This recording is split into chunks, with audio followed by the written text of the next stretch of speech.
Bem, gente, vamos começar.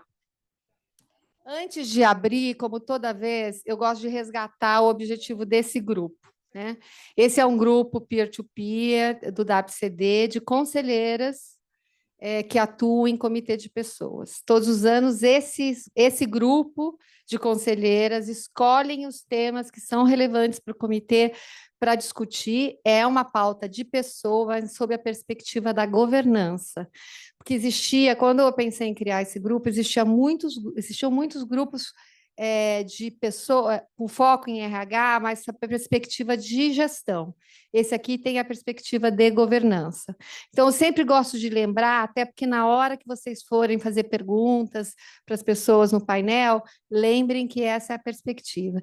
E esse é o nosso último encontro, né? Então, muito obrigada a todo mundo que está aqui presencialmente, todo mundo que está em casa, que eu não consigo ver, mas obrigada. Se alguém ainda não me conheceu, eu sou Cecília Andreucci, eu acho que a maioria das pessoas já me conhecem.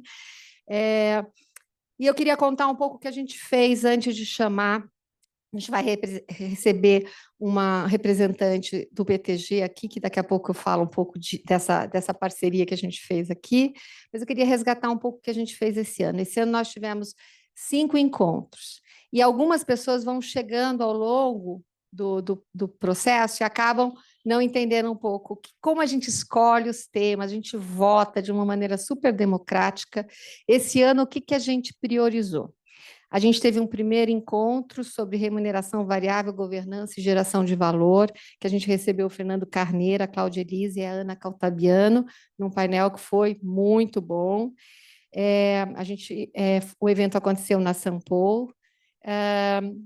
Em maio, a gente teve, no meio daquela confusão de diversidade, o fim do ESG, a gente fez um painel sobre o futuro da Agenda Day, das empresas, entre avanços e retrocessos, e a gente teve a Cristina Pinho, a Maristela Iannuzzi e a Beatriz Nóbrega moderando o evento.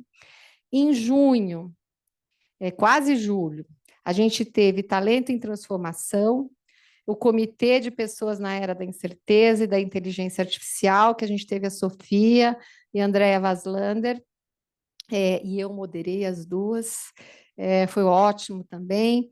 Em setembro, a gente fez uma pauta emergente, que não estava na nossa programação, nem na nossa votação, mas que todo mundo concordou que seria relevante, em função de uma recepção gigantesca de um artigo de uma das conselheiras desse grupo, que não está aqui, mas deve estar em casa assistindo, que é a Vicky Bloch.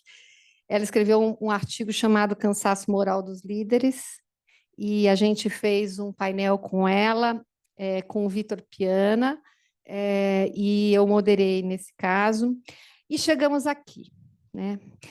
Estamos hoje no último encontro do ano, só vamos nos reencontrar em março do ano que vem, ou fevereiro, talvez, vamos decidir ainda, para falar de desempenho, potencial e sucessão, uma visão integrada. O ponto de partida dessa reunião hoje é justamente discutir avaliação, que estão chegando nos comitês. Quem não chegou ainda vai chegar no próximo mês, daqui 2 meses, a discussão sobre avaliação de desempenho, que dela sai avaliação de potencial e idealmente também estratégia de sucessão, especialmente de C-level, quando a gente está conversando aqui. Hoje a gente vai ter como panelista Cláudia Sender, Marina Quental, e eu queria de novo reforçar, Marina, cadê Marina? Marina, quase ninguém conhecia a Marina nesse grupo, ela entrou no grupo, e toda vez que tem um próximo painel, eu primeiro olho para quem está no grupo. Idealmente, eu quero que pelo menos 2 pessoas que estão aqui em cima sejam do grupo, pessoas que consigam debater com profundidade dos assuntos em pauta, né? Então, Marina, bem-vinda no grupo, bem-vinda também vai ser aqui no palco daqui a pouco. Cláudia Sender, todo mundo já conhece, né? É uma figura importante, está em vários comitês, e eu vou deixar para Valéria, que é a nossa moderadora. Por que eu deixei por último? Porque eu escolhi uma pessoa que entende desse babado para moderar esse painel, Então, daqui a pouco a Valéria vem aqui falar com vocês, e eu queria agradecer ao BTG, né?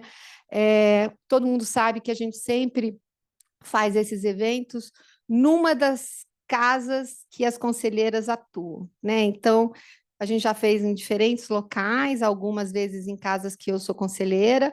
Hoje, a Sofia Esteves gentilmente viabilizou uma ponte com o BTG para que a gente pudesse estar realizando esse evento aqui. Muito obrigada, estrutura fenomenal. E aí eu queria convidar só a Alessandra. Alessandra, por favor, ela vai falar rapidamente um pouco do BTG e está recebendo, e na sequência a gente começa, aí a Valéria entra no detalhe das nossas panelistas e da nossa pauta de hoje. Só dar um beijo aqui que eu não tinha.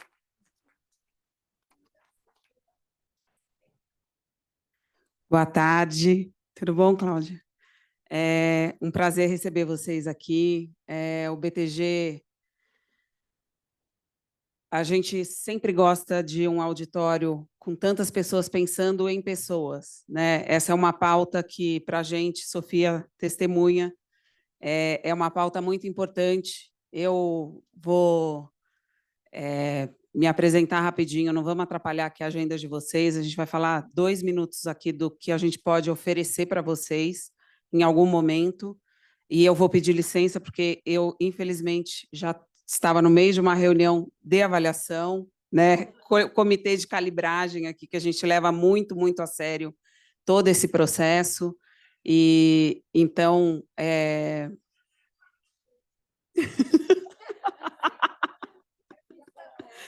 Tá tudo certo. Mas vamos lá. Meu nome é Alessandra Liebman, eu sou sócia do banco, estou aqui há 21 anos já. O tempo voa, né? A gente nem percebe. Eu lembro quando eu mudei para cá, né? Lá atrás, e eu olhava para trás, eu falei assim, nossa, eu tinha ficado 10 anos no meu outro banco, né? Onde eu comecei a trabalhar, e no fim o tempo voa. Se voa assim é porque está bom, né? E tem muita coisa aqui legal. Então, eu sou responsável por um time comercial. A Andréia e a Maria trabalham comigo, estão ali também.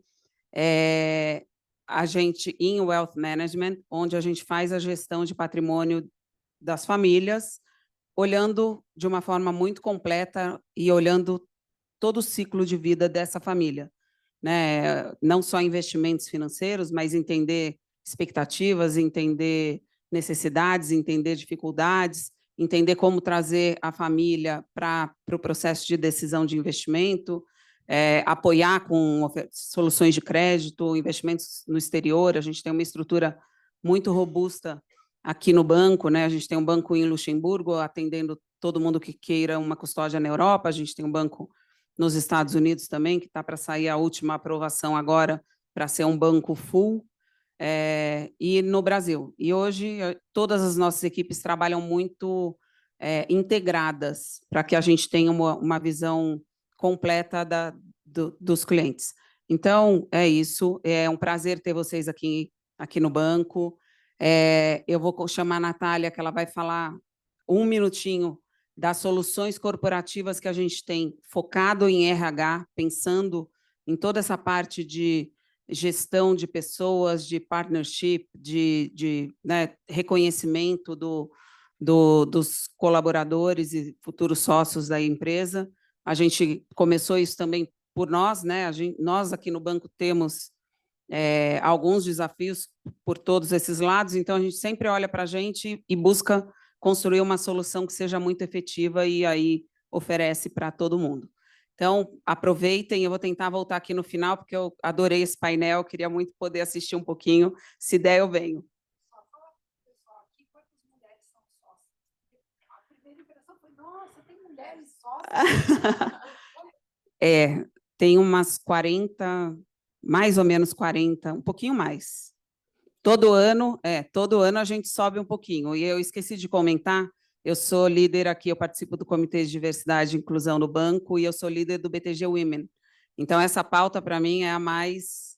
É o que eu brigo todo dia, a gente trabalha muito para que tenham, né, cada vez mais sócias, né? Vamos andar com essa fila, mas, felizmente, a gente tem conseguido agregar muitas mulheres seniors em posições importantes aqui também para ajudar no resultado e na entrega da excelência, que a gente tem uma obsessão por entrega de excelência nos serviços para os nossos clientes. Então, é isso. Obrigada, viu? Aproveitem. Nath. Não, obrigada. Obrigada, Lê. Pessoal, a ideia aqui também não é estender muito, acho que é mais apresentar. A Lê trouxe um pouco desse ponto de vista sobre a pessoa física e deixar no radar de vocês, né, espalhar um pouquinho mais desse conhecimento, que toda a nossa preocupação, todo esse nosso olhar para o ser humano, né, como um cuidado do patrimônio dele, da performance dele, a gente também estendeu isso para se filiar às empresas que essas pessoas atuam.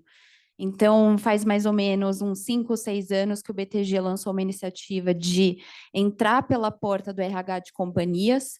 A gente fica lado a lado, seja num nível executivo, num nível de conselho, para traçar estratégias financeiras dos colaboradores dessas companhias, e isso através de alguns produtos. Então, incentivos de longo prazo, né, que é o partnership, um pouco do que ela falou, né, essa nossa preocupação em tornar o colaborador sócio.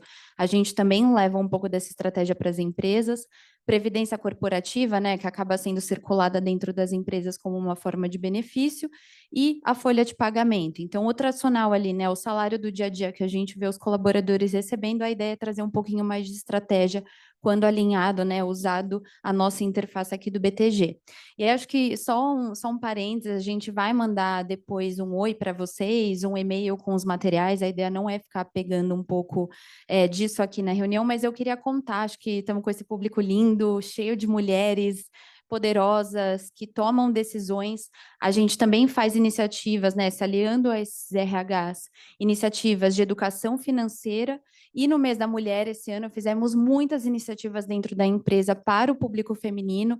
Então, a ideia é explorar, né, que vocês contem com a gente, não só nesse ponto de vista de usar o produto, mas também para a estratégia, para alinhamento de interesses entre vocês e as pessoas das empresas. Agradecer a Sofia, que é uma super sponsor do que a gente faz aqui. A gente vem tentando cada vez mais atuar com excelência, e ela também possibilitou essa ponte que fez com que a gente recebesse vocês aqui hoje. Então, espero que vocês aproveitem. Sobrou bastante café lá fora, fiquem à vontade também para comer durante a agenda, tá? Obrigada, pessoal. Vou chamar a Valéria agora. Vai tocar essa pauta super especial. A gente vai continuar aqui acompanhando com vocês, mas qualquer coisa, contem com o time, tá? Obrigada. Nada como ter amigos, né, Sofia? A gente ter o privilégio de estar nesse espaço aqui e vocês nos recebendo com tanto carinho. Obrigada, e obrigada, Sô, por ter intermediado, né? Bom, gente, nós temos um desafio de tempo importante aqui, tem um relógio gigante aqui na minha frente, então eu vou ser bem obediente, particularmente em respeito às nossas panelistas também, porque Marina está viajando para o Rio de Janeiro de volta, tem um voo logo na sequência, então a gente precisa ser responsável com ela, porque ela está com o voo super coladinho aí, e a Cláudia também tem um compromisso lá na sequência. São 7h em ponto, a gente encerra esse painel. Tá bom? Então, para isso, a gente vai precisar contar com a colaboração de vocês e nós aqui também, para a gente fazer a coisa um pouco mais enxuta.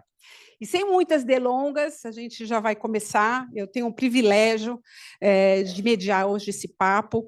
A composição desse painel não foi por acaso, né? A gente fala muito da composição dos comitês de pessoas, e dentro dos comitês, que tipo de perfil, né, hoje a gente vê nos comitês, né? São todos profissionais de RH? Não.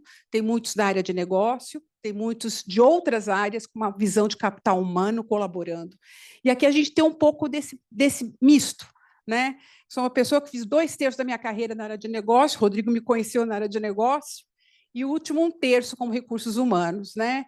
A Marina tem uma carreira brilhante em recursos humanos, nos últimos 7 anos na Vale, maravilhosa, uma história muito bacana para contar, muito repertório, e a Cláudia coordenando vários comitês de pessoas com chapéu da área de negócios, né, tendo liderado Latam e outros negócios, com conselhos internacionais. Então, é legal a gente ter essa amplitude, esse olhar, porque a gente traz perspectivas diferentes sobre a atuação do comitê. Essa foi a intenção da gente montar. Então, Cláudia, vem comigo. Marina, bora lá conversar.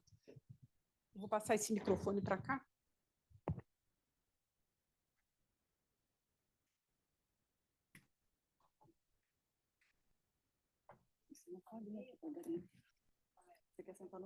Não, não fico para lá e para cá, é mais fácil aqui. Meninas,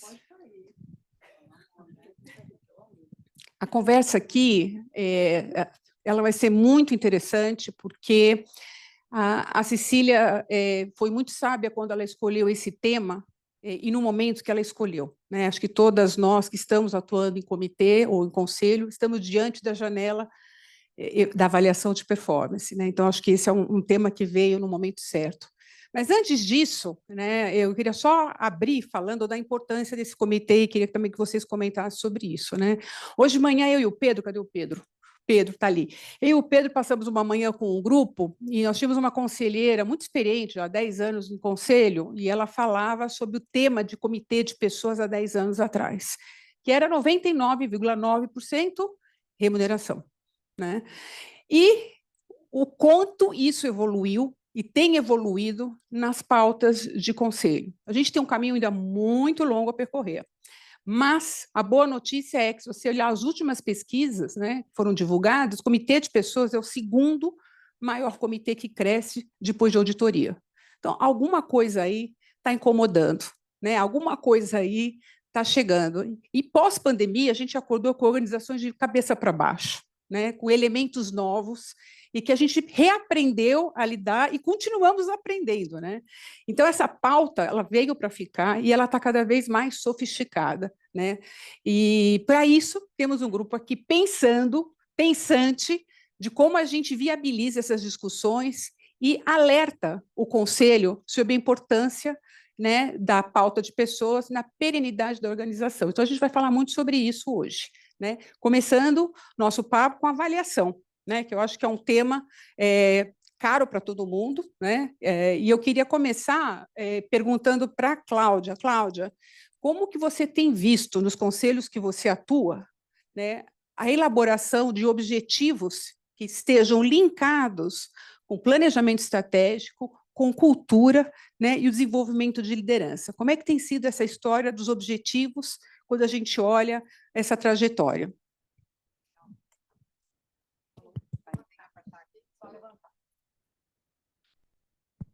Agora sim, boa tarde. Primeiro, Cecília, obrigada pelo convite, estou super feliz de estar aqui, acho que realmente esse é um tema fundamental, e acho que você tocou num tema, Valéria, que é engraçado, né? Eu, logo que entrei em conselho, a primeira coisa que eu falava que eu quero ir para o comitê de pessoas, né? E as pessoas falavam, não, pessoa, né? Você sempre foi estratégia, negócio, não sei o quê. Eu acho que eu tinha um chefe que, quando era pequenina ainda, estagiária, ele falava assim, in the end, it all comes down to people. É gente, estratégia, execução, é gente. Se você não tem as pessoas corretas nos lugares corretos, a organização pode ter a estratégia mais linda, a melhor tecnologia, não vai acontecer. Então, para mim, sempre foi uma coisa muito óbvia. Eu acho que mais e mais organizações estão entendendo isso. E aí, quando eu comecei a atuar com governança, né, eu já tinha sido membro do conselho quando eu estava na Latam, que eu era vice-presidente do conselho da Múltiplos, mas muito mais representando o controlador. Em 2019 foi quando eu realmente comecei o meu trabalho como independente. Para mim ficou muito claro que a principal responsabilidade de um conselho é garantir que a empresa tenha o melhor CEO que ela pode ter e o melhor plano de sucessão para esse CEO. Porque se não tiver um CEO que contextualmente está certo para aquela empresa, não vai dar certo, né? Então, eu acho que só corroborando a tua abertura, a relevância dos comitês de pessoas, eu acho que está crescendo em todas as empresas onde eu atuo, com um escopo muito mais amplo, mas principalmente em garantir a robustez da pessoa que está ali no cargo de CEO, do seu comitê executivo, mas de ter um plano de sucessão super robusto. E o plano de sucessão começa com avaliação, né? Então, você falou assim, nas empresas onde eu estou, como é que a gente tem olhado para o processo de avaliação? Em geral, as que estão mais desenvolvidas, a gente começa muito antes. A gente começa a fazer o processo de avaliação no planejamento estratégico. Planejamento estratégico, quando a gente olha até a matriz de competências, não só do conselho, mas também dos executivos, a gente olha porque a empresa, where the puck is going to be, né? Os americanos falam, não onde está a bola, onde ela vai estar. Então, que tipo de comitê executivo eu vou precisar para daqui a 3, 5 anos? O que eu já tenho coberto? E como que eu vou fazer planos de desenvolvimento para essas pessoas? E aí você coloca elas nas cadeiras desafiadoras, e a Mariana conhece muito bem uma das, né, empresas que ela está até ajudando a gente, pessoas que a gente muda de área, que a gente muda de posição, para conseguir ter grupos mais completos, né, que consigam trabalhar em ambientes complexos, mas que tenham maior completitude. E aí, uma vez que você olha para o planejamento estratégico e o planejamento estratégico vira orçamento, você olha para o orçamento e você desenha as metas das pessoas com o que e o como. Né? Então, o que ela quer, o que ela tem que entregar e de que forma. E o de que forma, eu acho que cada vez mais o Conselho tem participado do entendimento disso, né? Então, pelo menos nas empresas onde eu estou, a gente participa do desenvolvimento de cultura, a gente participa do entendimento de quais são os comportamentos que a gente quer que as pessoas tenham ao longo da entrega de resultados, e aí a gente avalia, para mim a avaliação é o rabicho, né? Já é o final, quando você conseguiu completar todo esse ciclo. E aí a gente, sem dúvida, tem as metas financeiras, as metas quantitativas, que eu chamo, né? Nem todas são só financeiras, então a gente tem metas de sustentabilidade, tem metas de diversidade, tem uma série de metas, mas tem sempre o como. Tem sempre a parte do assessment do gestor direto, tem a parte do assessment dos pares, a gente tem evoluído. Hoje, em praticamente todas as empresas, a gente tem pesquisa de engajamento, a gente tem pesquisa para entender como os pares, como os reportes enxergam os líderes, e isso faz parte do processo de avaliação. Então, quando o comitê de pessoas senta para avaliar o comitê executivo, ele tem um leque muito maior de informações do que a gente tinha antigamente de bater o EBIT, bateu a meta de vendas, bateu o custo, bateu a qualidade, tem um leque muito mais amplo de informações, que eu acho que antigamente a gente ficava mais restrito e hoje tem realmente um portfólio mais amplo. Bacana. E, Marina, como é que você vê, agora eu vou fazer o chapéu da tua exposição, você como executiva, participando num comitê de pessoas, onde você tinha uma Cláudia coordenando o comitê, fazendo a gestão junto com você. Como é que essa dinâmica funciona e o que não devemos fazer para ela não funcionar e a pessoa que está lá na direção, no corpo executivo, ficar extremamente incomodada com a nossa condução? E fala você do outro lado, né, lá na Vale, o que não pode acontecer. Boa. Bom, pessoal, prazer estar aqui com vocês. Eu espero que a gente consiga ter um tempo para troca, né? Porque eu acho que a riqueza desse momento é ouvir vocês também, a gente trocar algumas ideias. O que não pode acontecer?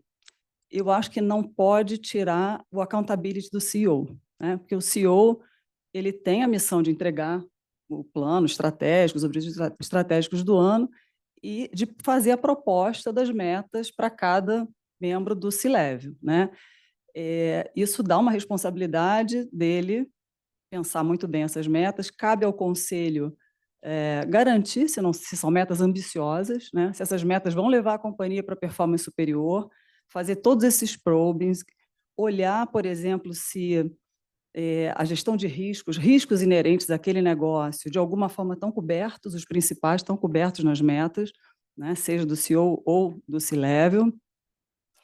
E o acompanhamento eu acho muito importante, gente, porque muitas vezes o comitê de pessoas e o conselho fizemos o contrato, estão contratadas as metas e o ano está rodando, e a gente sabe como é difícil muitas vezes ter tempo de qualidade né, para ter essa conversa com o CEO, não é uma coisa muito simples.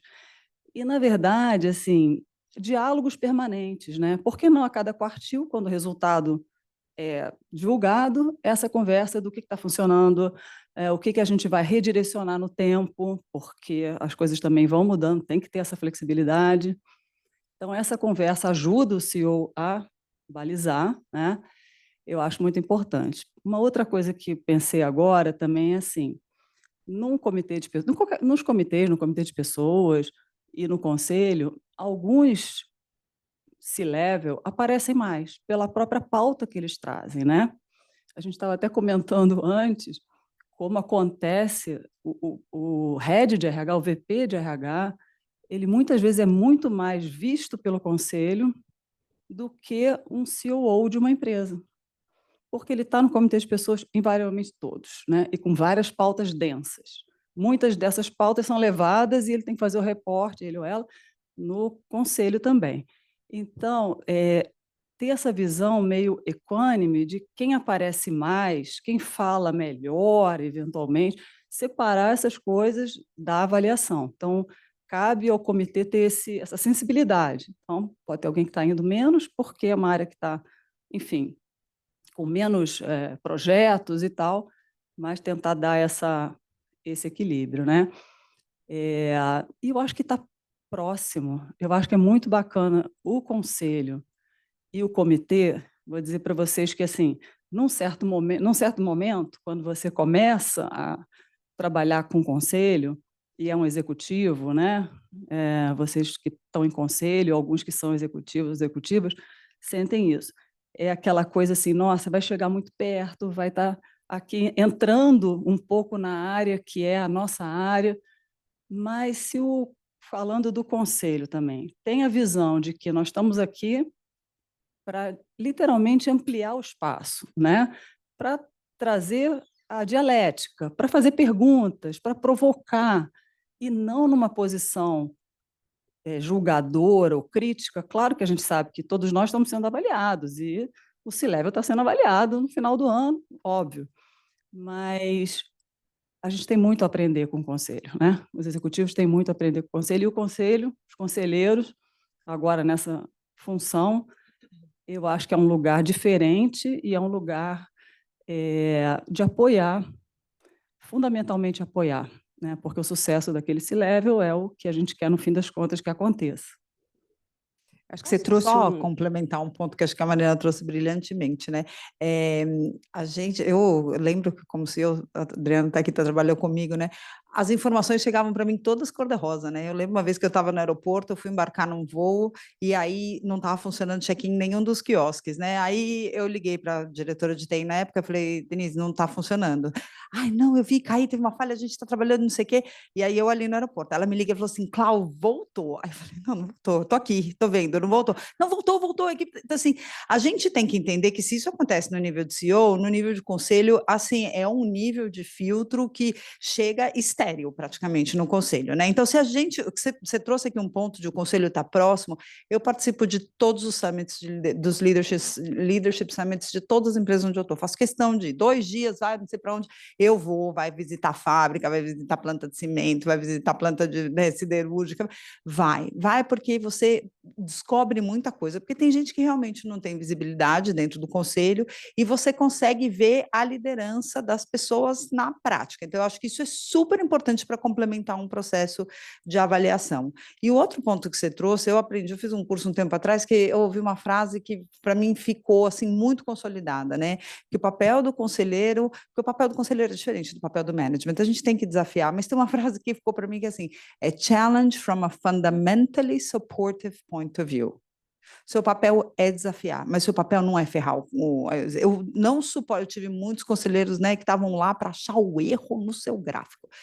Então, assim, não é o papel do conselheiro. O papel do conselheiro é apoiar o management para que ele possa voar mais longe, né? Então, eu acho que tem esses 2 pontos que você trouxe, que são muito importantes, que é entender que o conselho precisa se aproximar para conhecer, e quando o CEO ou o management tenta blindar o conselho do resto da operação, prejudica muito a avaliação, prejudica muito a percepção e a construção de um plano de sucessão robusto, mas também quando o conselho assume uma posição confrontacional, ele não está ajudando, os conselheiros não estão ajudando a empresa a conseguir alcançar o máximo potencial que ela pode alcançar.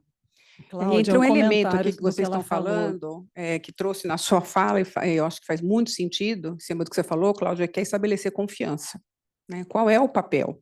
Né?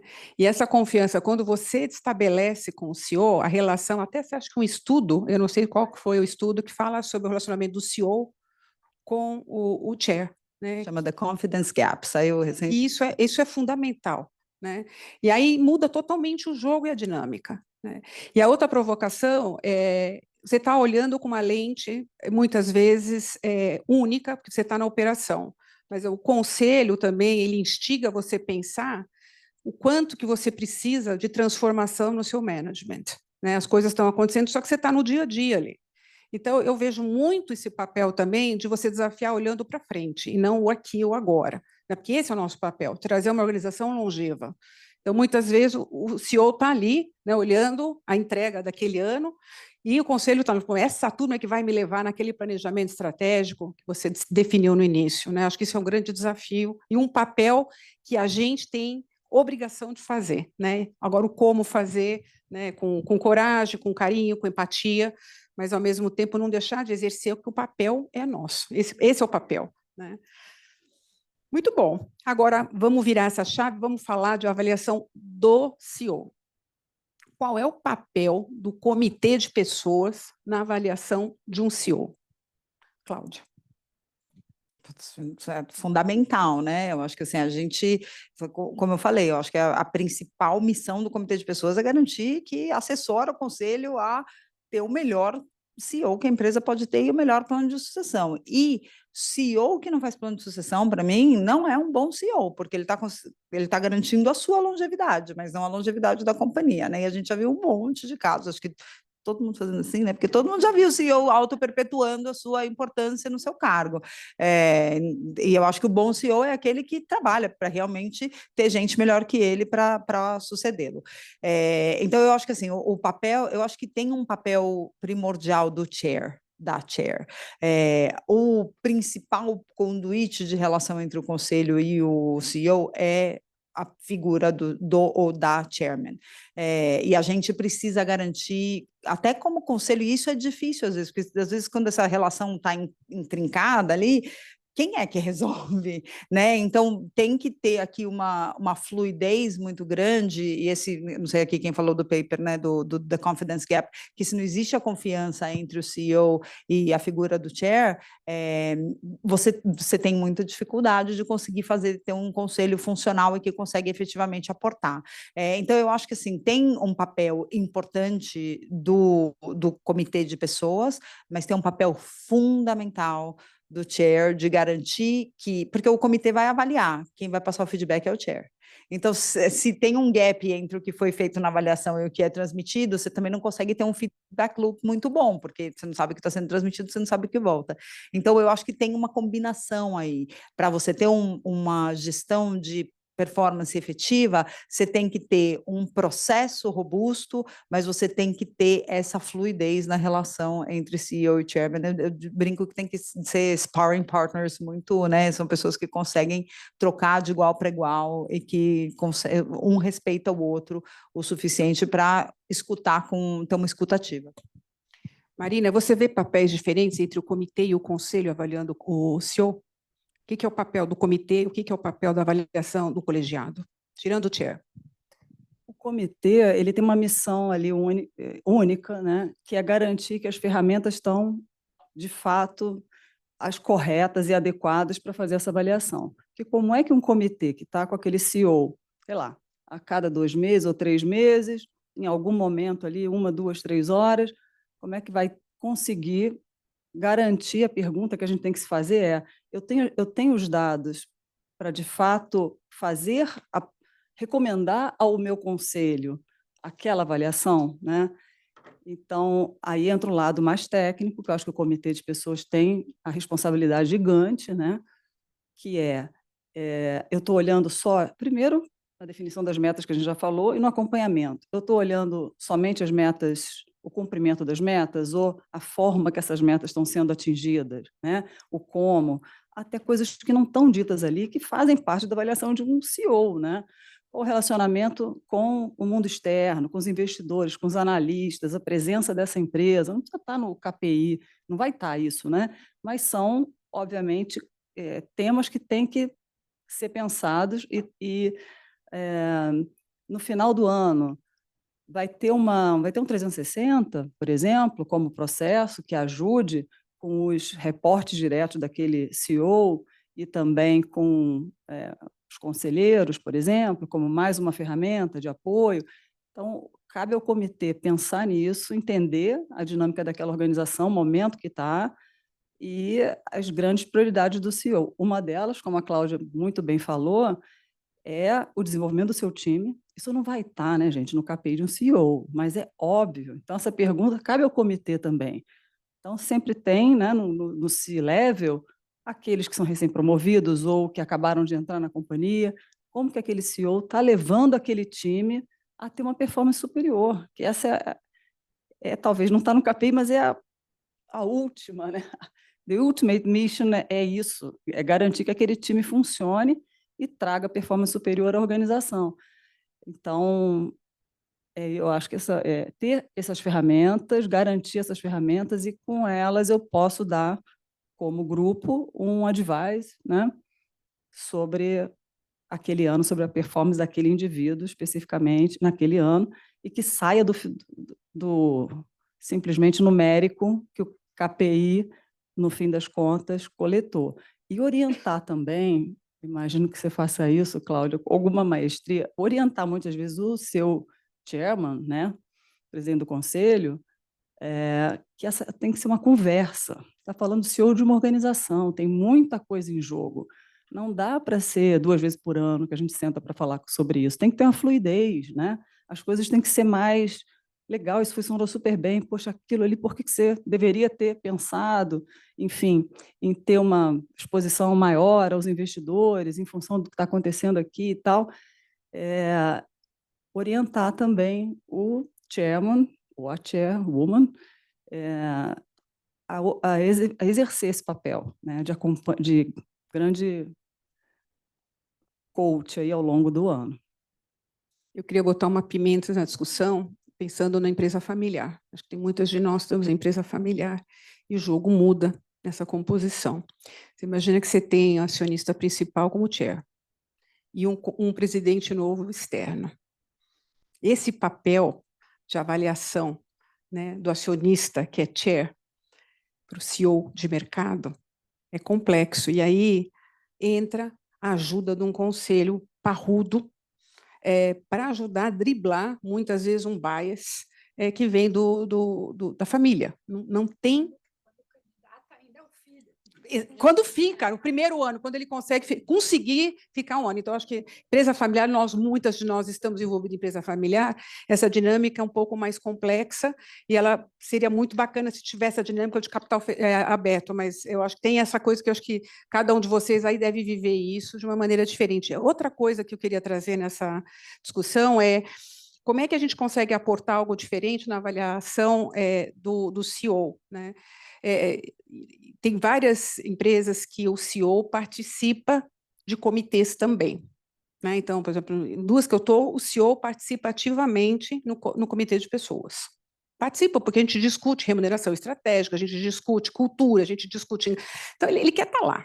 Ele não quer deixar só a diretora lá e os externos. Então, ele acaba entrando. E o que acontece é que a gente acaba avaliando esse CEO pela ótica dos temas que a gente está olhando aqui. Aí tem o comitê de investimento, que eu tenho outro conselheiro amigo meu, que está sentado lá tocando o comitê. E o nosso CEO também chega lá para a reunião. Então, ele tem uma ótica também, olhando como esse CEO se comporta com um olhar financeiro, né, de investimento e tudo mais. Então, eu acho que esses fóruns adicionais trazem robustez de diferentes perspectivas à avaliação do CEO. Né? Eu vejo muito dessa maneira, o comitê preparando e até fazendo letramento para conselho de que a gente tem que levar em conta para avaliar, porque tem muita confusão também ainda sobre performance e potencial. Então, se a gente não traz o letramento, fala, gente, vamos lá, né? E não é ficar naquela conversa chata, RHs, mas é entender o que é uma coisa, o que é outra, e do que nós estamos falando aqui. Né? Senão fica uma conversa realmente complexa. Né? Então, eu acho que esse papel de letramento para o conselho, o comitê faz muito bem, ele prepara a discussão para ela chegar muito mais robusta e efetiva no dia da avaliação do CEO. Acho que é um componente adicional aqui que eu queria trazer. Que bom esse CEO que quer participar do comitê de pessoas. Precisa, né? Porque eu acho que precisa, eu acho que deveria, né? Porque você está tratando ali de gente, você está falando de performance, você está falando de cultura, você está falando de remuneração, mas tem um conflito, tem conflito em todos os temas, porque é a pessoa número 1 que está ali. Mas, e aí você vai separar, né, ali a integridade, você vai conseguir conhecer bem o perfil, né? Sim. Eu só queria complementar sobre empresas familiares. Eu estou em 2 conselhos de empresas com controlador, né? Eu acho que, primeiro, eles devem ter participado da decisão de quem é o CEO de fora que está lá, né? Então, eu acho que se a família não aceita, ou se o chair não aceita, melhor nem colocar, porque vai ser uma relação horrorosa e muito difícil de ter sucesso. Então, assim, eu já acho que você tem que partir do princípio de que a família está confortável em ter aquela pessoa lá como CEO. A segunda coisa, assim, é engraçado, porque eu sempre fui empregada na minha vida, eu nunca fui dona, eu nunca fui empreendedora, eu sou funcionária. E aí é muito interessante como, às vezes, ao controlador falta a perspectiva de que nem todo mundo é controlador, nem todo mundo é herdeiro, nem todo mundo tem... E você tem que falar assim, não, mas a pessoa vive do salário, não dá para a gente só falar que ele vai receber o dividendo, que ele não ganha dividendo. Então, assim, tem uma relevância do comitê de pessoas de trazer, às vezes, os acionistas para a terra, porque a visão é diferente, né? E eu acho que a gente, ao longo da vida, a gente vai evoluindo, a gente vai esquecendo as coisas que ficaram no passado, é muito natural. Eu lembro muito bem uma vez que uma das empresas que eu estava trabalhando, esquecendo de pagar o IPVA dos carros da empresa. Aí o CEO pega, chama todos os executivos e fala assim, não, porque todo mundo aqui tem um segundo carro, então eu peço para vocês... Aí ficou todo mundo se olhando assim, quem aqui tem um segundo carro além de você, CEO? Ninguém. Então, assim, eu acho que é isso, né? A gente vai andando, a gente vai... E é muito importante para pessoas como nós, como eu, pelo menos, né? Que nunca fui empreendedora, tal, trazer um pouco a visão de quem é funcionário, de quem vive do seu labor ali, de quem recebe o salário mensal, de quem, para quem o bônus tem uma importância muito maior do que o dividendo que vai ser pago, de como é feito o processo de avaliação. Porque às vezes a gente fala assim, ah, não, porque não entregou essa meta, vamos, né, descontar, não sei o quê. Só, não, tudo bem, mas o impacto que isso vai ter na motivação da pessoa, ou como você vai dar o feedback tem o impacto na motivação da pessoa, eu acho que é importante ter o comitê trazendo esse letramento, essas ferramentas, porque pode acontecer muito frequentemente, acho que várias de vocês já devem ter passado por situações assim, né? Muito bom. A gente está falando de hoje, agora nós vamos remeter para o futuro e falar de potencial, né? Que a confusão está instalada, né? Potencial e performance. E a gente fala de potencial, não dá para falar de potencial sem falar de sucessão, porque, na verdade, a gente está olhando a longevidade da organização, né? Aquilo que a gente começou falando, né? Temos um planejamento estratégico, a gente tem um grupo hoje, nós estamos avaliando o grupo hoje, mas a gente está olhando o grupo daqui 5 anos. Essas pessoas vão estar no nosso raio de organização e elas têm, de fato, a competência para cruzar essa linha de chegada. E eu acho que hoje esse é o grande desafio, né, nas organizações, esse mundo que a gente está vivendo, que a gente acorda, tem uma novidade para absorver, e a relação com o próprio trabalho mudou drasticamente. O maior desafio que a gente tem hoje no mercado, acho que eu estava conversando com a Adriana, dentro de um escritório maravilhoso da ON, né? E eu falei, como é que o pessoal voltou para esse escritório lindo, né? Como é que está sendo? Porque realmente é um desafio, porque a relação com o trabalho mudou, né? As empresas estão doentes, né? A gente não vai nem falar aqui da doença mental, mas nós temos uma outra dinâmica acontecendo. Então, acho que tem vários ingredientes aí para a gente avaliar potencial, que tipo de perfil vai dar conta da organização do futuro, que é amanhã, né? Sem falar da reinvenção de competências, de skilling, de tudo que a gente está vendo por aí, né? Então, olhando hoje como é feita a avaliação de potencial, né? Vocês têm alguma crítica com relação ao que vocês estão vivendo e o nível de preparo para uma discussão, olhando todo o cenário de transformação que a gente está passando? Tem alguma coisa nova no conselho sendo discutido, pensando em tudo isso, AI, transformação, questão geopolítica? Tem alguma fala que conecta com isso ou a gente está ainda naquele modelo tradicional de avaliar potencial? Posso começar dando a minha visão. Eu acho que sempre foi tratado por longo tempo o potencial como alguma coisa do indivíduo, né? Estanque do indivíduo. E eu acho que o potencial ele tem que estar ligado ao contexto e à circunstância. Então, potencial para quê? É um turnaround que essa empresa precisa passar? É a continuidade? É desbravar um novo mercado internacional? Então, não tem uma cor única, né? Seria muito, bota numa maquininha, a gente sabe das metodologias e tal, e sai ali potencial para CEO. Mas é para quê? Quais os objetivos dessa companhia e os desafios, oportunidades para os próximos 5 anos? Talvez você precise de um excelente ou uma excelente mantenedor, né?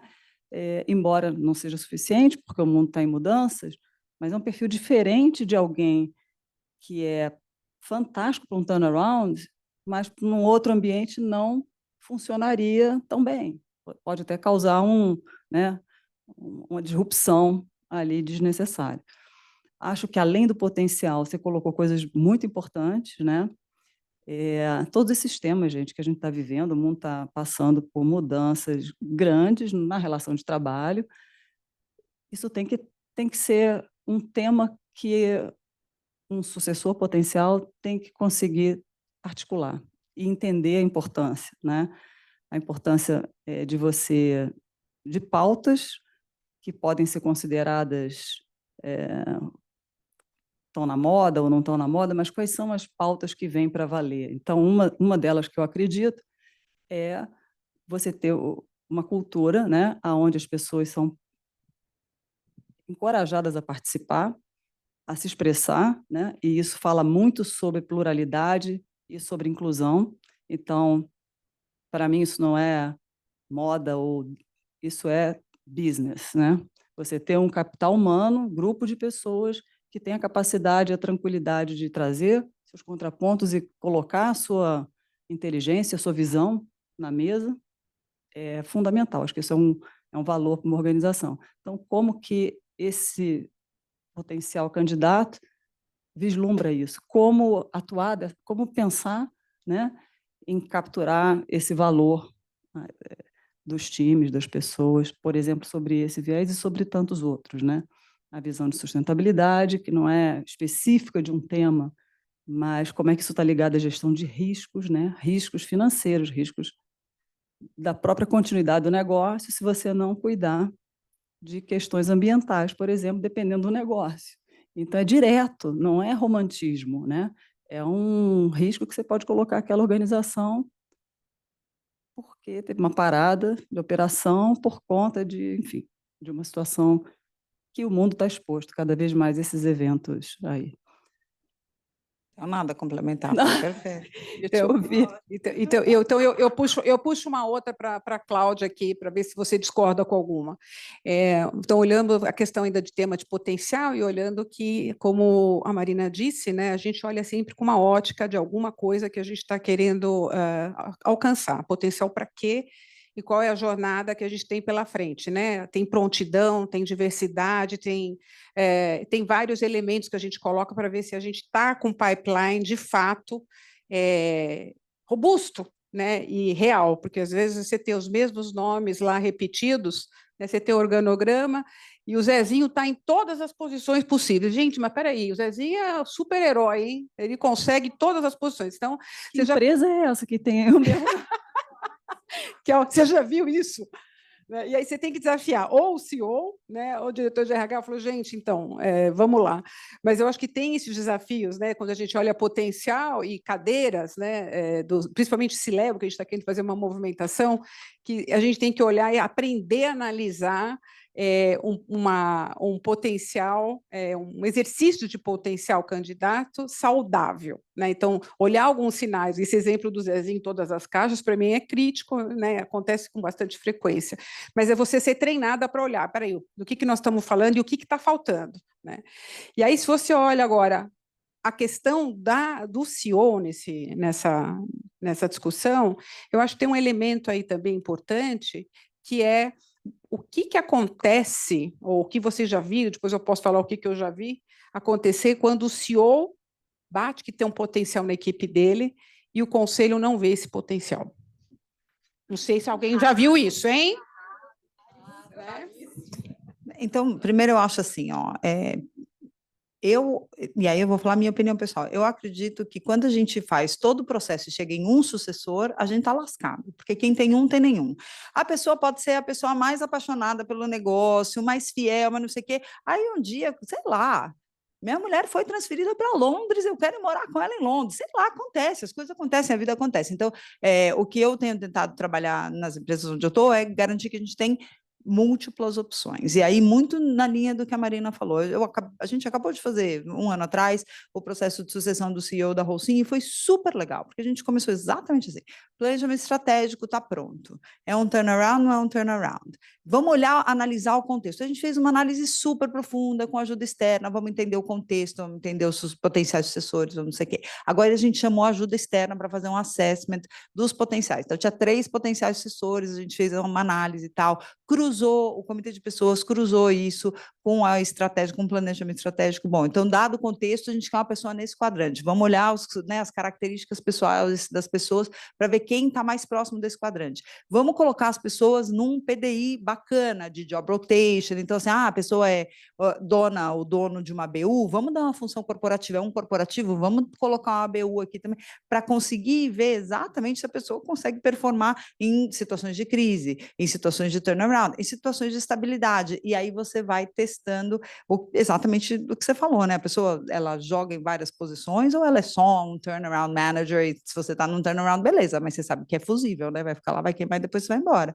porque o objetivo é chegar numa estabilidade. Então, eu acho que, assim, fazer um trabalho onde você consegue ter um portfólio de líderes potenciais viáveis, eu acho que é o trabalho do comitê. Se o CEO só consegue ver uma pessoa ou tem uma opinião muito diferente do comitê ou do próprio conselho, o conselho é sempre soberano.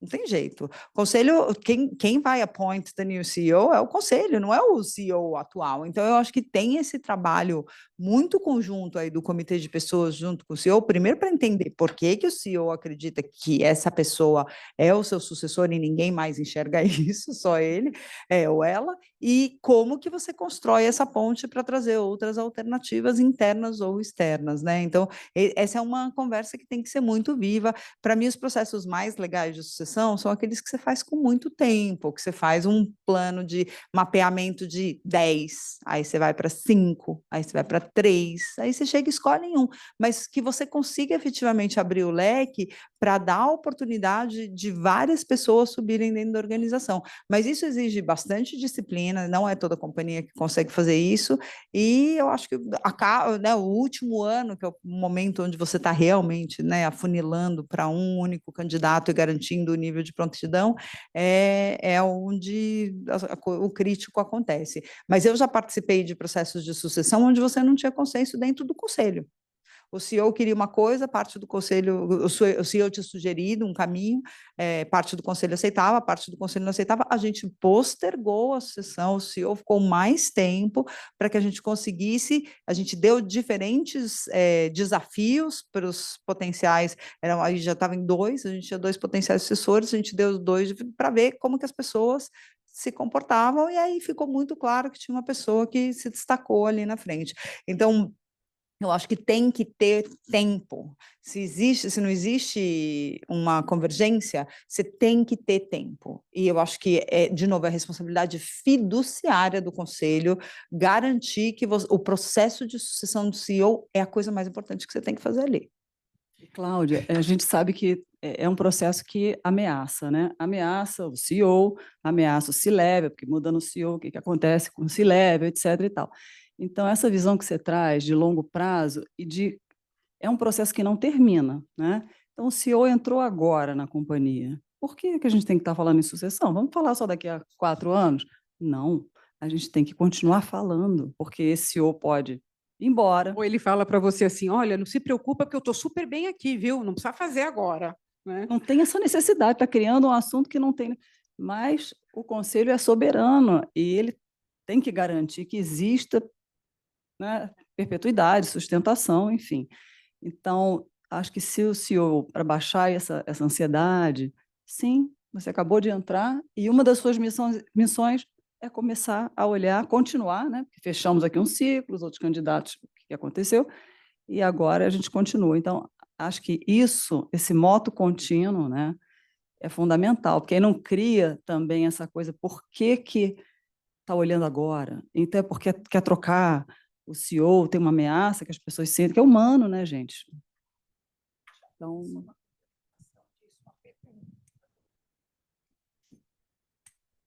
Desculpa, Valéria, aquela que sempre quebra a regra.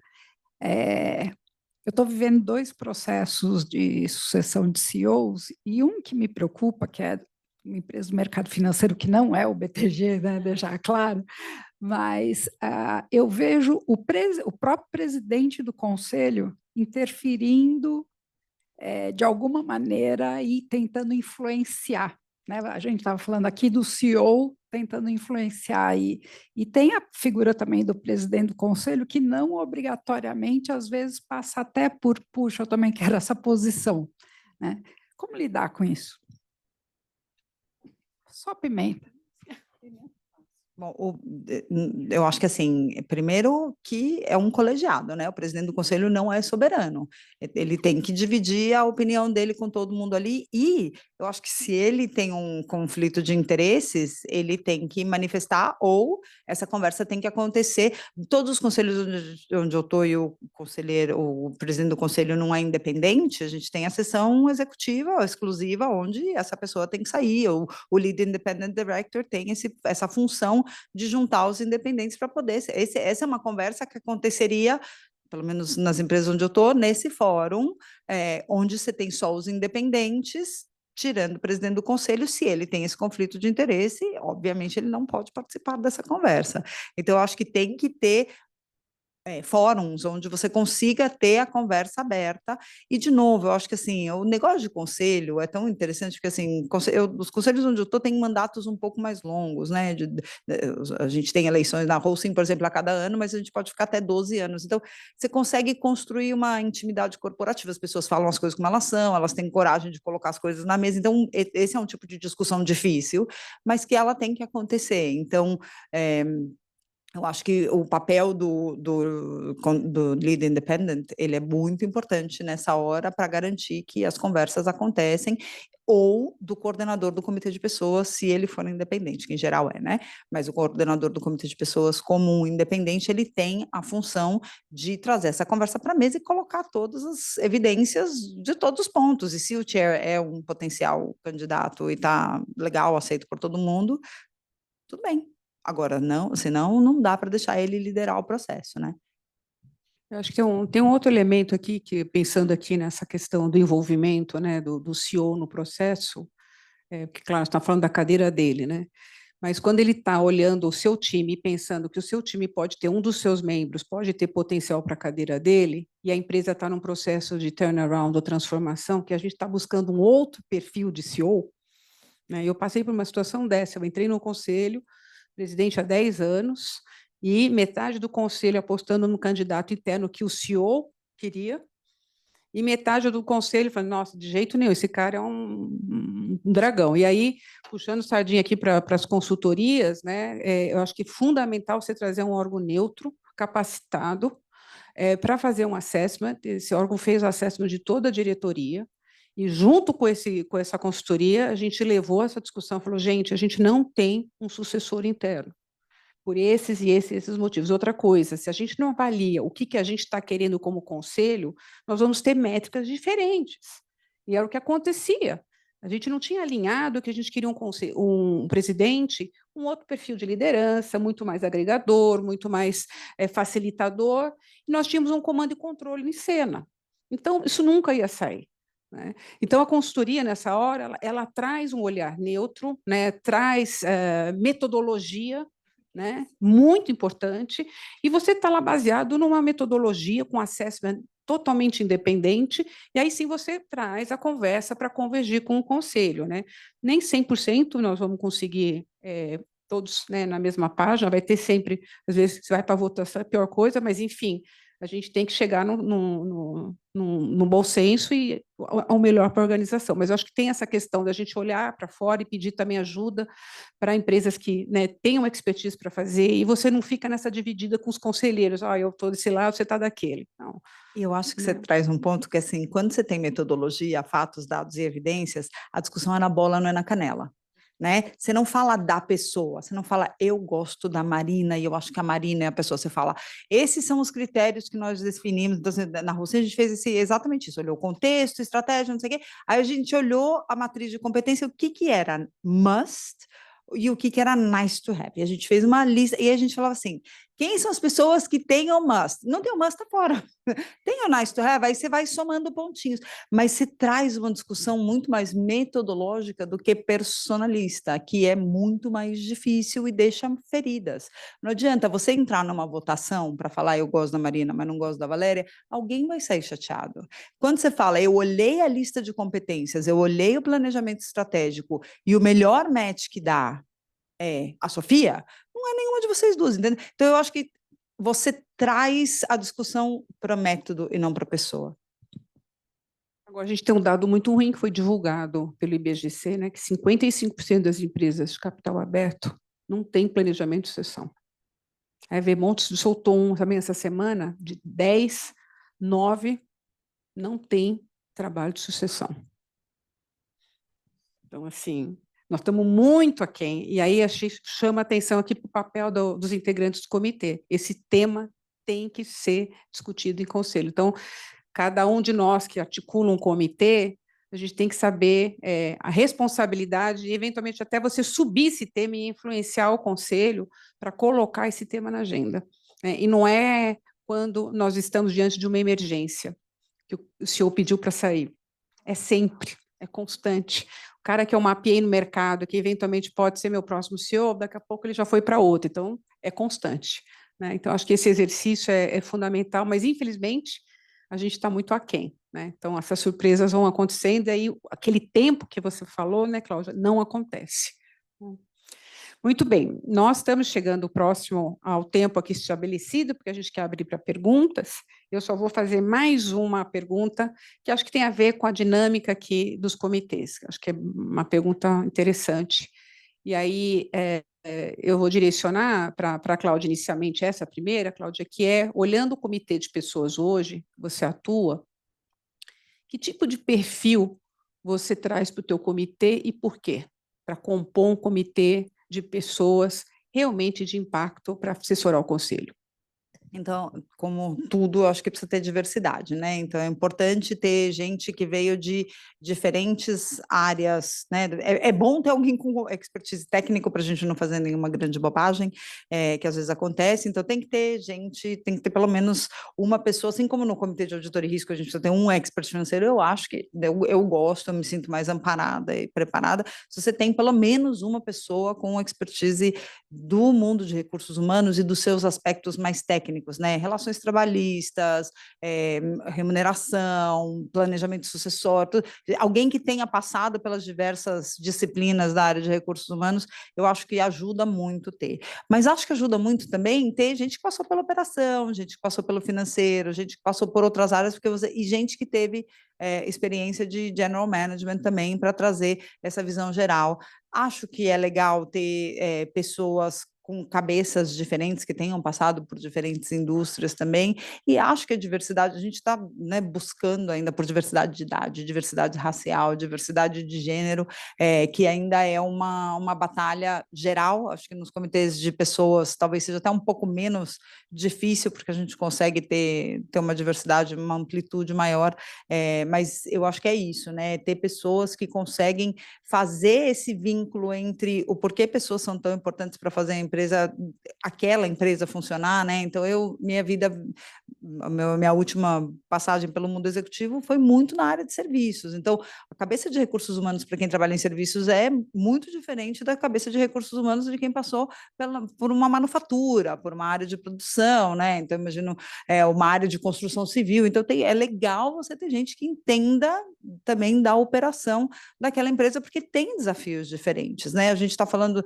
em empresas, por exemplo, quando a gente fala de uma Gerdau da vida, por exemplo, que está ali em Minas Gerais, que tem uma disputa enorme por talento. Quando você fala como é que você atrai, como você retém, quando você tem um monte de outras empresas do mesmo setor na região, é legal ter alguém que tem algum conhecimento do que significa aquela operação. Então, eu acho que tem que ter essa combinação para ter um comitê efetivo.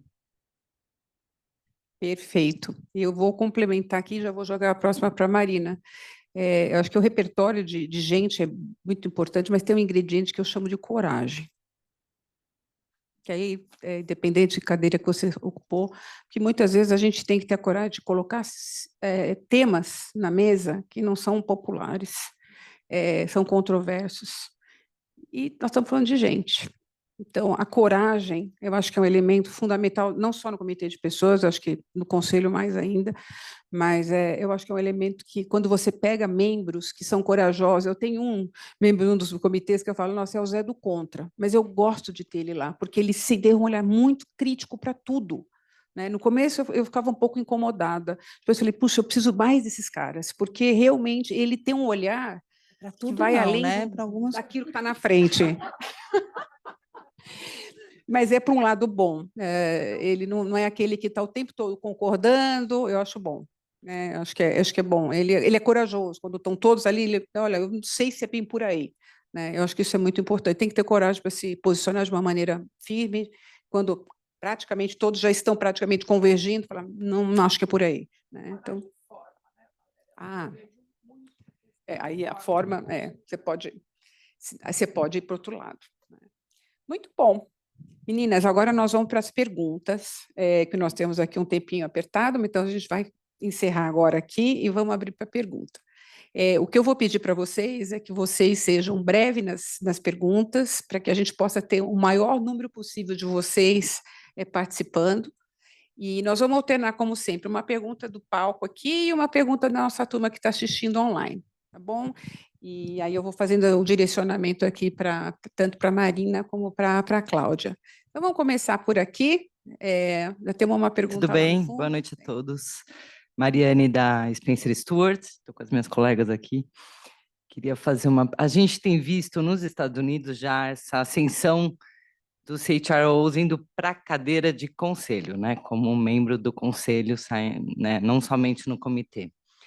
Eu sei que a Marina hoje ocupa, né, uma dessas cadeiras, já teve essa exposição. Queria ouvir quais as barreiras que você vê para essa transposição e na tua visão, porque, e também Cláudia, né, e a gente vê muita resistência, inclusive fazendo avaliação, né, de conselhos, uma resistência para ter executivos com muita experiência em recursos humanos sentado num conselho.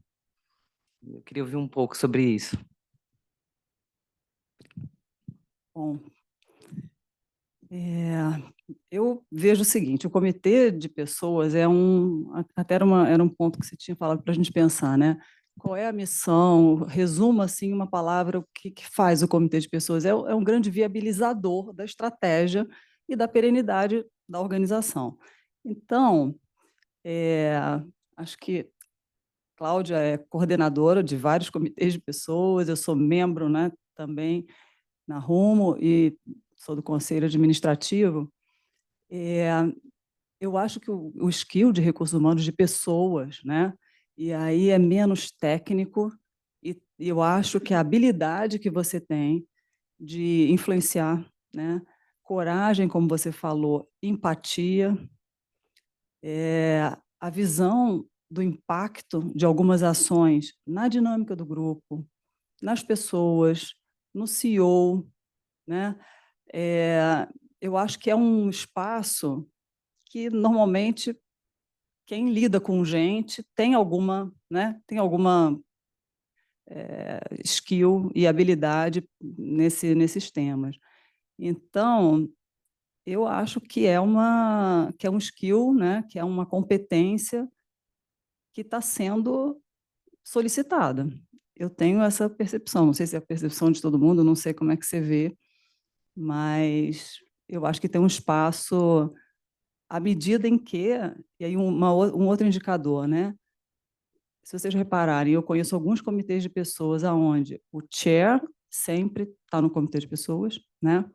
Você tem uma pessoa muito capacitada no time, que é como você, em algumas empresas, que é quem lidera o comitê de pessoas, e uma disputa para sentar no comitê de pessoas. Eu tenho visto isso. Porque é onde você decide sucessão, gente, CEO, viabiliza a estratégia, performance, quais os instrumentos de performance que vão ser usados, né? E os instrumentos de performance, eles falam sobre a cultura e sobre o que você quer valorizar, o que você quer recompensar e o que você não quer. Então, acho que tem muitos elementos ali, a perpetuidade da organização, lidando com gente, né? Como é que você equaliza todos esses pontos? É uma área que eu acredito bastante complexa, né? Sem desmerecer nenhuma outra, mas tem uma complexidade muito grande por não ser absolutamente matemática. Então, eu acho que sim, que tem uma demanda. Acho que a única coisa que eu ia complementar, o conselho, depende do tamanho do colegiado, você está falando de 6 a 15 pessoas, os conselhos muito grandes. Se você tem pessoas que são especializadas em uma coisa, então teve uma época que todo mundo dizia, tem que trazer gente de inovação, aí você traz uma pessoa que sabe falar de digital, aí fica recalada a reunião inteira, aí no final fala assim, não, mas o digital aqui pode dizer...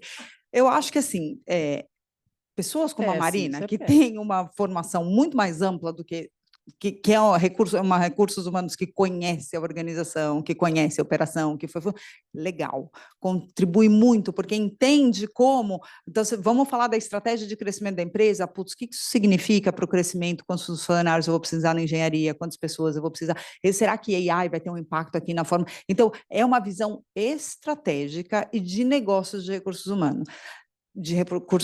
Você trazer alguém que vai ter expertise sobre remuneração é muito pequeno para um conselho. Pode ter uma contribuição muito efetiva no comitê de pessoas, mas eu acho que para o conselho como um todo, você tem que ter um portfólio muito mais amplo do que só isso. Eu acho que hoje em dia é muito difícil ser um CHRO que só conhece recursos humanos, você precisa conhecer da operação, mas para mim é isso. Eu não acho muito positivo ter pessoas no conselho que são muito estreitas e profundas. Eu acho que você acaba perdendo oportunidades de contribuição mais amplas. Eu acho que tem uma questão também, até quando você faz essa movimentação, você tem um papel de desenvolvimento próprio, né, de você trabalhar teu repertório em outras áreas, né? Eu fiz 2/3 de negócio e 1/3 de RH.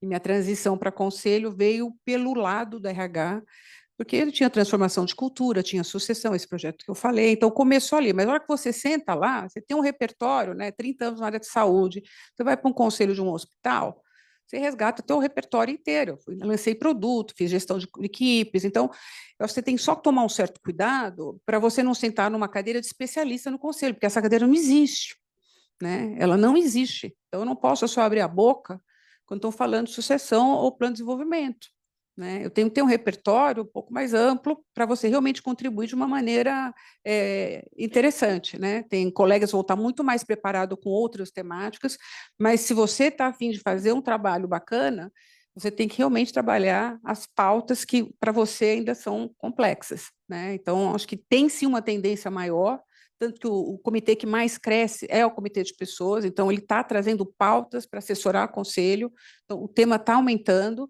mas eu acho que tem profissionais e profissionais, né? Você entrar como especialista, você vai para um comitê, né?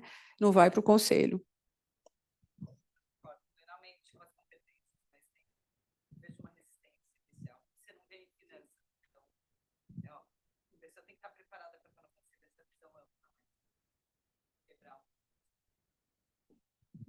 Eu tenho uma pergunta aqui da audiência que está nos assistindo, da Sandra Guerra. Oi, Sandra. A pergunta vai para a Marina. Marina, você tem uma grande vivência e uma profunda transformação cultural feita. Qual o papel do conselho e do comitê nesse processo da transformação cultural? Sandra, obrigada. Sandra foi conselheira da Vale, num dos piores momentos da Vale. Eu estava sentada lá, né, como CDAO, e ela participou desse processo aí muito bacana. Bom, eu acho que o conselho, e nesse caso que nós vivemos juntas, né, teve um papel fundamental de dar luz a alguns temas que você está no meio de uma tremenda crise, não consegue enxergar e não consegue ver, né? De ser um sounding board para a transformação, o que está sendo feito, vai levar a companhia para onde, quais são os milestones mais importantes, como é que o conselho pode estar perto, ao mesmo tempo dando luz, né, dando direcionamento, fundamental. Acho que foi um trabalho bem especial, onde os conselheiros foram todos parte, entrevistados, e, no fim das contas, ajudaram a desenhar o propósito da organização, por exemplo, né? Que é alguma coisa assim que surgiu não de uma consultoria, com todo respeito, e não de RH. Surgiu de um grupo de diretores de negócio, que foi dado a eles a missão de entender de onde nós viemos, a história, né? Desde o fundador, aquela coisa, para o futuro. E o conselho foi o coach desse grupo de 50 diretores. Então, foi uma coisa assim, né? Coração aperto, meu Deus do céu, o que vai sair daí? Porque não está mais no meu controle na época. Mas, então, é um exemplo de uma história que a Sandra participou, né? E os conselheiros, com a sua mais ampla vivência. E essa diversidade do conselho, de ter gente que olhava financeiro, o camarada que olhava riscos, ajudou a tornar muito mais robusto, e não teria sido, sinceramente, igual não for o conselho. Então, é um papel lindo que o conselho tem espaço para abraçar, né? E que faça com empatia, respeitando, e os RHs que olhem para o conselho. Que bom que eu tenho um grupo de pessoas que está aqui não para criticar, para olhar a vírgula do slide, mas para dar esse suporte e desafiar, né, para o futuro. Bacana.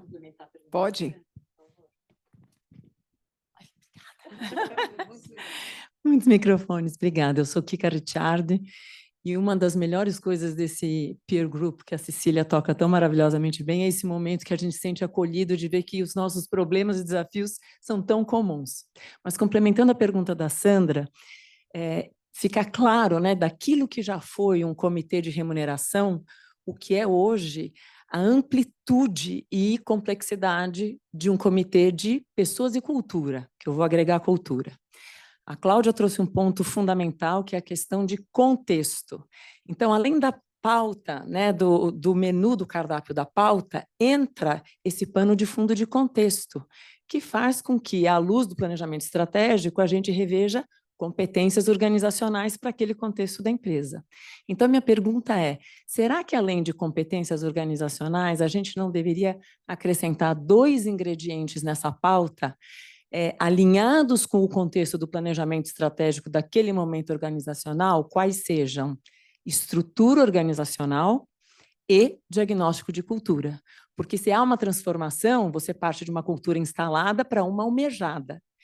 E a questão de estrutura organizacional também muito do contexto.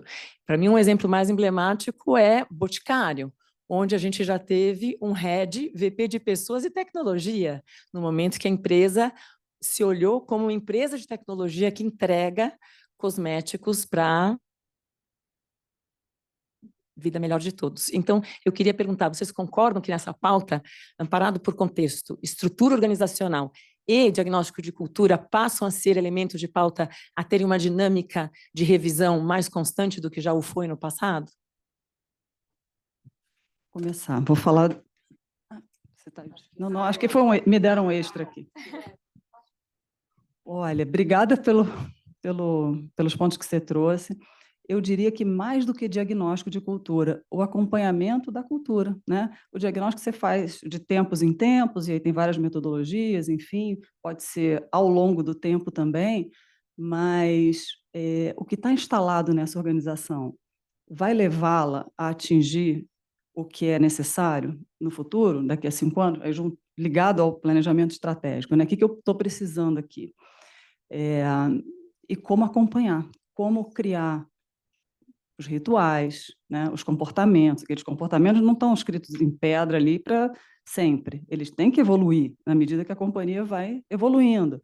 Os rituais que são feitos pelo management, né, o conselho faz parte também, falam muito, são simbólicos, né, os processos que você define, a forma como você remunera, enfim, está olhando todo esse arcabouço que, no fundo, fundamenta a cultura, que são comportamentos, os processos / rituais, né?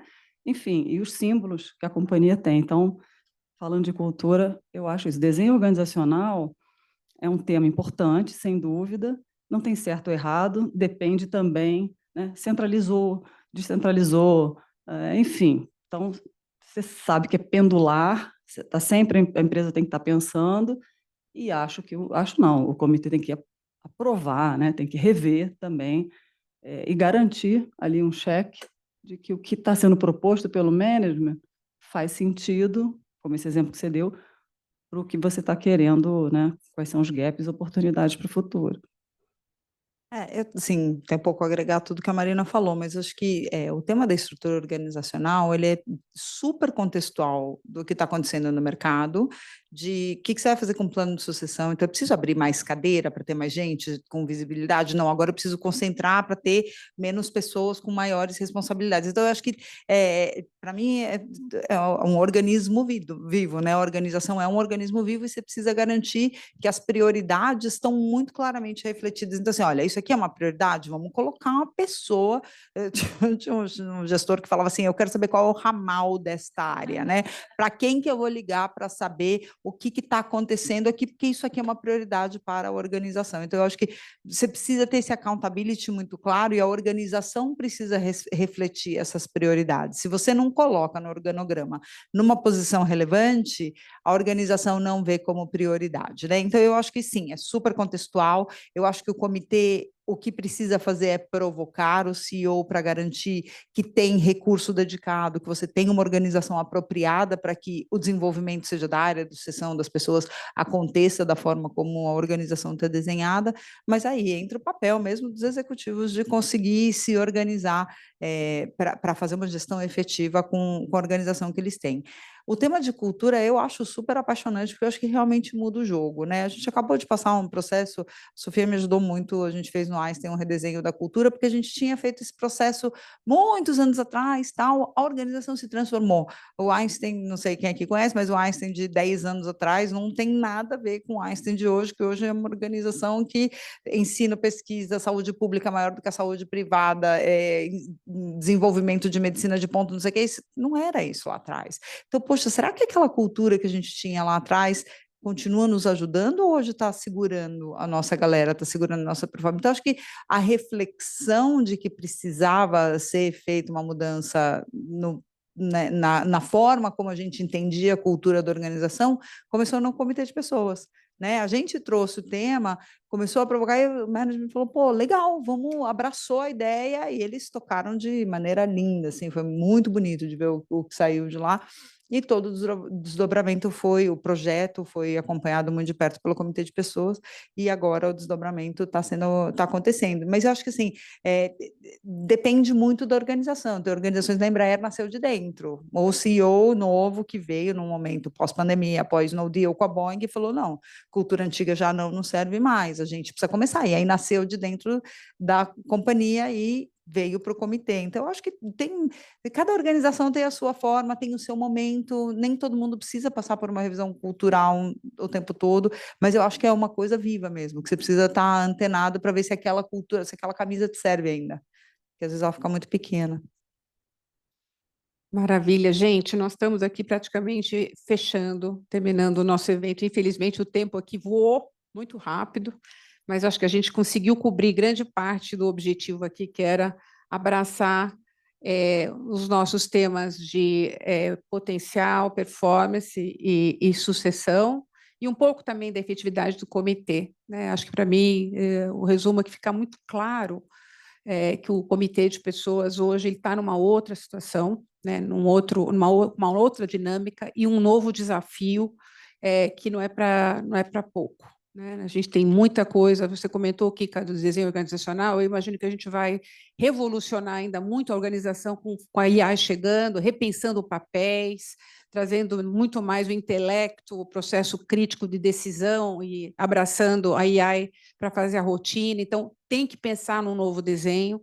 independente de cultura, eu acho que ela vai vir, vai mexer com a organização. Então, acho que tem aí muita discussão ainda para nós tocarmos os comitês, né? E assim queria agradecer, acho que Marina, Cláudia, vocês foram muito excepcionais, as pessoas também que estiveram aqui com a gente, agradecer e estarem aqui com a gente. Quando começou a chover, a gente falou, né? Lascou, ninguém vem. E ter essa audiência bacana aqui participando para nós foi muito bom. Eu queria que vocês deixassem agora uma palavra final, pensando aqui, quem está entrando em comitê de pessoas, vocês pudessem dar uma sugestão sobre o que vale a pena seguir fazendo ou iniciar como participante do comitê ou coordenando um comitê, qual que é a sugestão que vocês dariam? Eu vou começar com a Marina. Começa comigo e fecha com essa moça aqui, que tem uma vasta experiência no comitê de pessoas. Bom, primeiro eu queria terminar agradecendo a você, né? Você conduziu lindamente, você conhece bastante, trouxe os seus exemplos também. Obrigada por ter feito parte aqui desse grupo. Eu diria o seguinte, quem está chegando, muita empatia, escuta aberta, não entremos no comitê de pessoas com as respostas, o que foi feito numa empresa não servirá para outra, né? É bagagem que você tem, mas fala menos, escuta, respira, entende para onde aquela organização está indo, e aí começa o jogo. Acho que essa empatia também para o lugar que você está, e não trazer soluções prontas que deram certo em outro, eu acho que é fundamental. Concordo plenamente. Por outro lado, acho que é bom ter uma visão externa. As empresas, os conselhos, até por terem longevidade, os conselheiros duram mais do que os executivos em geral dentro das empresas, muitas vezes acabam olhando muito para dentro. Então, é legal trazer gente também que tem uma visão de fora. Eu adorei a palavra coragem. Eu acho que ela é importante nesses momentos de trazer com empatia, com respeito, sabendo que nem tudo se aplica, mas trazer para a mesa, assim, trazer as provocações.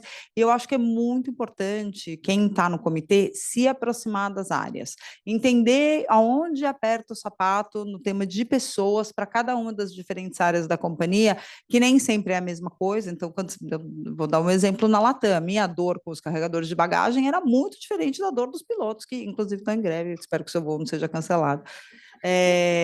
Mas é muito diferente, né? Então, eu acho que assim, conseguir ter essa amplitude de entendimento da empresa, porque eu adorei a palavra, é muito contextual, as indústrias variam muito, tenha essa curiosidade de entender aonde que você pode fazer diferença nas diferentes áreas da empresa, porque as empresas estão longe de ser monolíticas, né? Os problemas nunca são únicos. A IA tem impactos diferentes em diferentes áreas, então como que você, se você é uma pessoa que entende de tecnologia e o impacto de tecnologia no trabalho, como que você vai entender as diferentes áreas, o impacto em diferentes áreas da companhia. Então é isso, vai aprender, vai bater, vai queimar sola de sapato, conhecer as diferentes áreas da companhia, porque aí você vai ser um membro do comitê muito mais efetivo.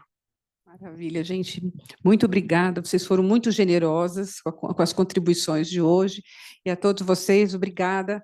Que hoje a gente possa sair daqui mais consciente, mais encorajado, com mais coragem, para a gente continuar assumindo um papel protagonista nas empresas e fazendo aquilo que elas precisam, né? Trazer o humano no centro da organização, e multiplicando o tempo de cada organização e a longevidade, porque a gente está falando exatamente sobre isso, né? Quando a Marina traz a importância de uma pessoa cuidando de pessoas, seja ela no comitê ou no conselho, nós estamos falando de perenidade, né? Estamos falando de continuidade.